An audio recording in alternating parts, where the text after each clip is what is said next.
तो आखिरकार 10 साल के बाद देश की लोकसभा को विपक्ष मिल ही गया। जी हां, इस बार के लोकसभा चुनाव में देश की जनता ने कांग्रेस को 99 सीटें जिताकर देश की दूसरी नंबर की पार्टी बनाई और इसके साथ ही कांग्रेस सदन में विपक्ष की पार्टी यानी कि ऑपोजिशन पार्टी बन गई। अब डेमोक्रेसी के हिसाब से ये बात इतनी खास क्यों है और बीते 10 सालों से देश की लोकसभा में ये पद खाली क्यों था, इसके साथ ही साथ कोई भी पार्टी कैसे लीडर ऑफ ऑपोजिशन चुन सकती है, उसके नियम क्या हैं, स्विच एक्सप्लेन की इस वीडियो में आपको इन तमाम मुद्दों को डिटेल से जानने और समझने को मिलेगा। हेलो एंड वेलकम, मैं हूं शुभम और आप देख रहे हैं स्विच। तो एक भारी भरकम सस्पेंस के बाद देश में इस बार के लोकसभा चुनाव के बाद एनडीए ने केंद्र में सरकार बनाने की घोषणा कर दी और सत्ता में गठबंधन के साथ आई बीजेपी ने अपने नेता के तौर पर यानी पीएम के लिए नरेंद्र मोदी को तीसरी बार चुना। कांग्रेस ने भी अपने गठबंधन यानी इंडिया ब्लॉक के साथ मिलकर सदन की 234 सीटों पर कब्जा किया और 99 सीटों के साथ सदन में एक विपक्ष के तौर पर अपनी जगह बनाने में सफल रही। वो कांग्रेस जिसने कभी बीजेपी को विपक्ष में 10 साल तक रखा, वो खुद बीजेपी के कारण 10 साल से विपक्ष में भी अपनी जगह नहीं बना पा रही थी। अब ऐसा क्यों हुआ, इसके पीछे की क्या वजह रही और सदन में विपक्ष क्यों इतना जरूरी है, चलिए ये सब एक एक कर समझ लेते हैं। इस बार के चुनाव परिणामों के बाद एक बात तो कही गई कि भले ही कांग्रेस की इंडिया ब्लॉक इतनी सीट नहीं जीत पाई कि वो सरकार बना पाए, लेकिन 234 सीटों के साथ एक मजबूत विपक्ष की भूमिका में जरूर आ गई है। अब जिन्हें नहीं पता कि ये विपक्ष यानी ऑपोजिशन क्या होता है, उन्हें बता दें कि सदन में दो पक्ष खास तौर पर होते हैं। एक होता है सत्ता पक्ष और दूसरा है विपक्ष। सत्ता पक्ष वो जिसे बहुमत मिली हो और वो सरकार बनाई हो, फिर चाहे सरकार स्पष्ट बहुमत से हो या फिर गठबंधन करके हो। इसके अलावा दूसरी तरफ वो पार्टी जो सीटों के मामले में पहले नहीं बल्कि दूसरे नंबर पर आती हो, वो कहलाती है विपक्ष। अब विपक्ष के लिए भी एक नियम है। नियम ये कि जो भी पार्टी अकेले पूरे लोकसभा सीटों का 1/10 सीट यानी कि 543 में से कम 55 सीट जीत लेती हो, वो सदन में विपक्ष की पार्टी कहलाएगी। यहाँ एक बात ये ध्यान देने वाली है कि कोई भी पार्टी गठबंधन करके सरकार तो बना सकती है, लेकिन गठबंधन करके विपक्ष नहीं बन सकती। विपक्ष की पार्टी के बनने के लिए किसी एक पार्टी का ही सदन की कुल सीट का 10% हासिल करना जरूरी होता है।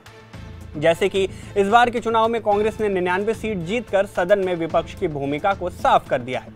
55 सीट के कोटे से कहीं आगे आते हुए कांग्रेस ने विपक्ष में जगह बनाई, साथ ही अपने गठबंधन के साथ कुल 234 सीटें जीतकर सदन में एक मजबूत विपक्ष दल की तस्वीर भी साफ की है।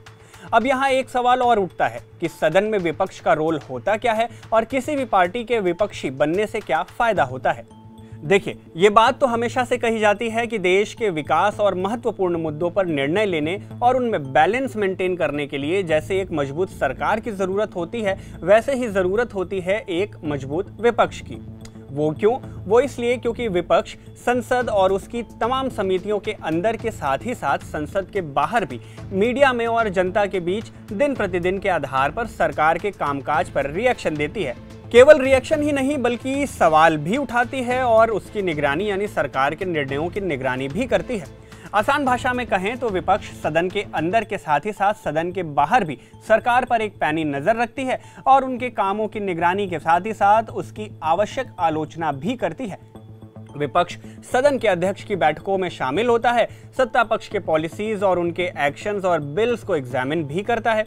इतना ही नहीं बल्कि विपक्ष देश की सरकार को जरूरत पड़ने पर ऑल्टरनेट पॉलिसीज भी देता है। अगर सदन में एक मजबूत विपक्ष नहीं होगा तो ऐसे हालात में सरकार यानी सदन की सत्ता पक्ष मनमाने तरीके से काम कर सकती है। अब ऐसा भी नहीं कि विपक्ष का काम बस सरकार पर सवाल खड़े करना होता है। अब क्योंकि सदन में विपक्ष में बैठे जो सांसद हैं वो भी देश की जनता के बीच से चुनकर यानी चुनाव जीत कर आते हैं, तो उनकी जिम्मेदारी भी अपने संसदीय क्षेत्र के लिए होती है। मतलब कि वो अपने संसदीय क्षेत्र के मुद्दों को भी सदन में उठाते हैं और बतौर सांसद अपनी जिम्मेदारियां भी निभाते हैं।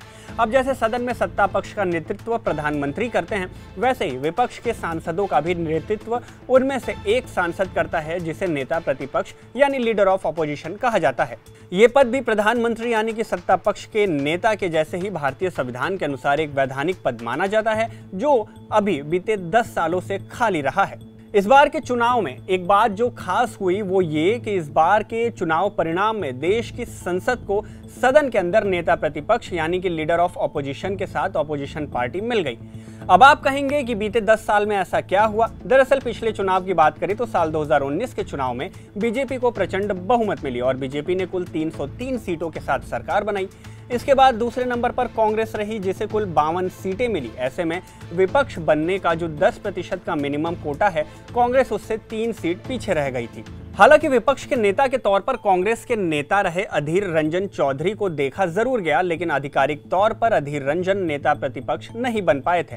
ऐसा ही हाल इसके पहले यानी कि साल 2014 के चुनाव में भी देखा गया, जहां बीजेपी ने 282 सीटों के साथ स्पष्ट बहुमत की सरकार बनाई थी और कांग्रेस के पास केवल 44 सीटें आई थी। इस बार कांग्रेस विपक्षी पार्टी बनने के कोटे से 11 सीट पीछे थी और इस वजह से साल 2014 में भी सदन में आधिकारिक तौर पर नेता प्रतिपक्ष का पद खाली रहा।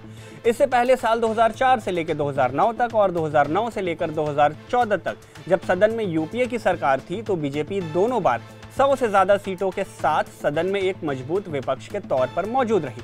लेकिन 2014 के बाद से विपक्ष की ये कुर्सी खाली थी जो अब आधिकारिक तौर पर भर जाएगी।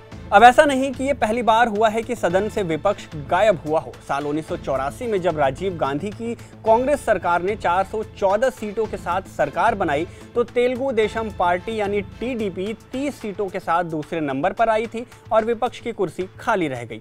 अब इससे पहले चुनाव की बात करें तो 1980 के लोकसभा चुनाव में लोकसभा में कुल 531 सीट हुआ करती थी।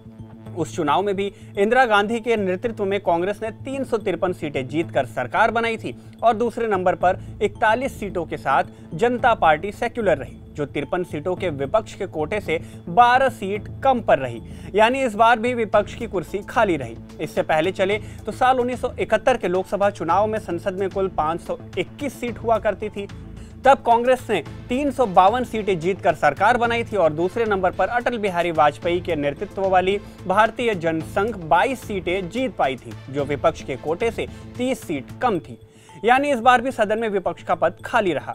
कुछ ऐसा ही हाल 1967, 1962, 1957 और 1952 के लोकसभा चुनाव में भी देखा गया, जहां कांग्रेस ने स्पष्ट बहुमत से सरकार बनाई और विपक्ष की कुर्सी खाली रही।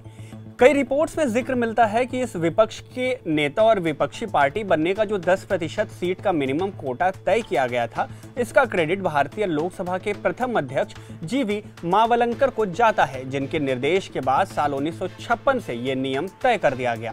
खैर, राजनीति में कब किस पार्टी को किस दौर का सामना करना पड़े, ये बात हमेशा से ही अनप्रिडिक्टेबल रही है, लेकिन एक लंबे समय और एक लंबे संघर्ष के बाद फाइनली देश की संसद को कांग्रेस के रूप में एक विपक्ष मिला और गठबंधन के साथ 234 सीटों पर आई कांग्रेस ने सदन में विपक्ष को और भी ज्यादा ताकत दे दी। खैर, आपको इस पूरे मामले पर क्या लगता है? क्या कांग्रेस के विपक्ष में आने से कुछ बदलाव देखने को मिलेंगे और देश की जनता के लिए ये किस तरह का रिजल्ट होगा?